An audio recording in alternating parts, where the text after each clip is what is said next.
അസ്സലാമു വറഹ്മത്തുള്ളാഹി തആല വബറകാതുഹു.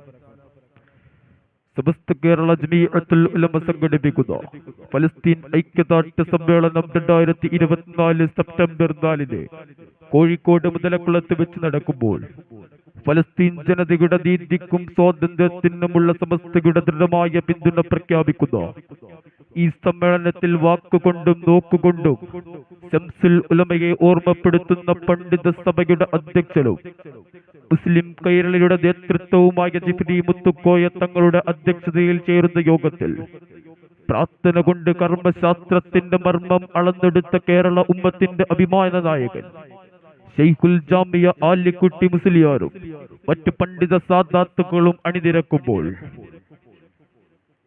വട്ടമിട്ട് പറക്കുന്ന കഴുകക്കണ്ണുകൾക്ക് ശതവേഗതയിൽ കുതിക്കുന്ന വെടിയുണ്ടകളെ കടൽക്കാറ്റിന് പോലും ഭീകരത നേരിടുന്ന ഫലസ്തീനിന്റെ മണ്ണിലെ മക്കൾക്ക് നെഞ്ചിൽ അടിയുറച്ച ഈമാനിന്റെ വഴിവിളക്കുകൾ ഒരിക്കലും പണയം വെക്കാത്ത വാക്കുകളിലും നോക്കുകളിലും പതറാത്ത മനസ്സുകളിലും എന്തിന് മിസൈലുകൾക്ക് പോലും കാലിടറാതെ വിശ്വാസത്തിന്റെ പ്രതിരൂപമായ ഖുദ്സിന്റെ മക്കൾക്ക് ഐക്യദാർഢ്യം പകരാൻ സെപ്റ്റംബർ 4 കോഴിക്കോട്ട് മുതലക്കുളത്ത് ജനമനസ്സുകൾ ഒരുമിച്ച് കൂടുന്നതിൽ നിങ്ങളും ഒരു പങ്കാളിയാവണം. അതിലേക്ക് ഹൃദയപൂർവ്വം ക്ഷണിക്കുന്നു. അസ്സലാമു അലൈക്കും.